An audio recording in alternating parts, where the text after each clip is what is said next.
Greetings, Guardians of Dominion. Zeus here, and today we're diving into Lara Croft's brand new skins. The question is, which one actually changes the game, and which might not be worth your hard-earned resources? Stick around, because the answer isn't as simple as you might think. Lara Croft in the new event comes with two exclusive skins. The first is the Midas Skin, which grants her 21,300 points of magic defense. The second is the Dark Angel skin, which boosts her critical hit stat. Unlike regular skins, these ones are unique, you can't upgrade them with agility skin stones. Instead, they require precious coins, a special currency available only during the Lara Croft event. Now, upgrading these skins is no small task. To max out just one skin, you need 10,095 precious coins. That means if you want both fully developed, you'll need more than 20,000 coins in total. Even if you complete every single quest that rewards precious coins, and you also grab the Lara Croft Path of Glory golden ticket, you'll only end up with around 1,618 coins. That's not even enough to finish one skin. So realistically, players are left with two options, either buy packages of precious coins or purchase the special Lara Croft skin bundle. And here's the key, between the two, the skin bundle that instantly gives you a fully maxed skin is by far the most cost-effective choice. Since the event began, I've noticed a lot of heated discussions in different forums. Some players argue that the magic defense skin is the stronger choice, while others believe the critical hit skin provides better value. To really settle this debate, we need to look at the numbers, because in hero wars, numbers always reveal the truth. That's why I created a detailed table on my blog, listing all heroes who deal magic damage. I'll leave a link in the description so you can check it out yourself. Here's the breakdown. Out of all the magic damage heroes in the game, only 4 are directly impacted by Lara Croft's new magic defense skin. These 3 are Helios, Phobos, Aurora, and Mushy and Shroom. For them, the new skin actually reduces their damage against Lara. Then we have the partially affected group. Let's start with Arachne. Her base magic penetration is just 19,000, which means Lara's magic defense skin can block part of her damage. But Arachne's artifact boosts magic penetration massively, jumping it up to about 70,000. At that level, Lara's skin doesn't make a difference anymore. And to be honest, most of us don't rely on Arachne for raw damage anyway, we use her for her stuns. So while her ultimate can hit hard, she's not really a concern in this context. Next, let's talk about Lilith.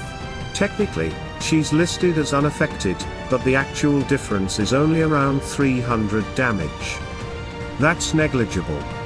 And just like Arachne, Lilith's artifact adds magic penetration, so whenever she uses her ultimate, Lara's new skin won't protect her from that damage spike.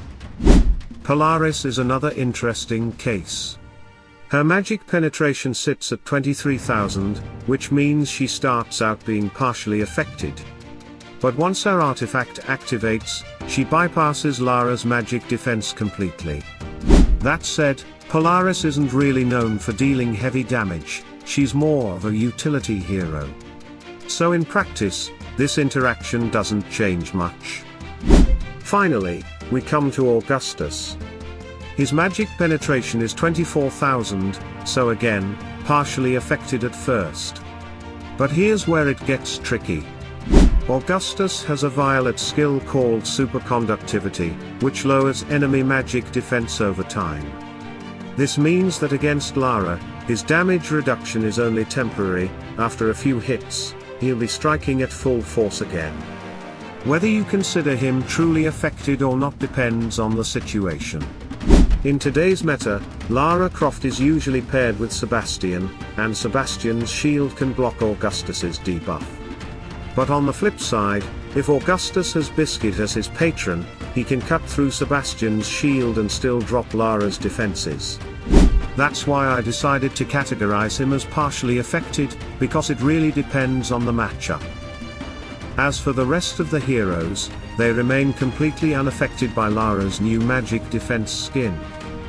Now, I don't want to give the wrong impression here. If you pair Lara with another hero who boosts magic defense, like Marcus, Maya, or Thea, then yes, her defenses can become much stronger, and the skin has a bigger impact. But in the current meta, Lara Croft isn't typically combined with heroes who provide that kind of magic defense artifact support. Now let's move over to Lara Croft's Dark Angel skin, which boosts her critical hit stat. On my blog, you can find the detailed calculations, but to make things clearer, I also prepared a table that breaks everything down step by step. Here's why the math matters. To calculate critical hit chance, you need to factor in each hero's main stat. And this is where things get interesting, because not all heroes are built the same. Some have a relatively low main stat, around 17,000, while others, like the Ninja Turtles, can reach up to 20,000. To give you a clearer picture, I ran the calculations using 4 fixed values, 17k, 18k, 19k, and 20k. This way you can easily see how the numbers scale across different scenarios. I won't drag you through every line of the math here, that's what the blog table is for, but let's talk results. The Dark Angel skin provides roughly a 10% to 12% increase in Lara's critical hit chance. At first, that may sound like a small boost. But when you actually look at the numbers, the impact is massive. Take the 17k main stat example, without the skin, Lara's critical hit chance is about 36%. With the skin, that jumps to nearly 48%. What does that mean in battle? Without the skin, Lara is expected to land a double damage critical hit about once every 3 attacks. With the skin, it's closer to every second attack. That's a huge difference. It turns her into a much more consistent damage dealer, and that reliability makes the skin incredibly valuable. I also added a third column to the table where I factored in Sebastian's support. Specifically, his artifact and his battle song skill. When both are active, the chances of Lara landing critical hits climb even higher. Of course, this won't always be in play. Sebastian's skills have to activate, but when they do, the synergy makes Lara's damage output skyrocket. So when you compare the two new skins, I personally believe the Dark Angel skin is the one you should prioritize. It directly boosts Lara's offensive power and has a clear, visible impact in battle. That said, I also want to remind you of something I mentioned in one of my earlier videos. Lara Croft's most valuable skin overall is still the diving skin. That's because it increases her physical attack, which not only scales her base damage but also strengthens all of her skills. In other words, the diving skin is her foundation, but the Dark Angel skin is an incredible way to push her damage even further. So, to wrap it all up, Lara Croft's new skins bring very different value to the table. The Dark Angel skin boosts her damage output in a big way, while the Midas skin offers extra protection against certain magic dealers.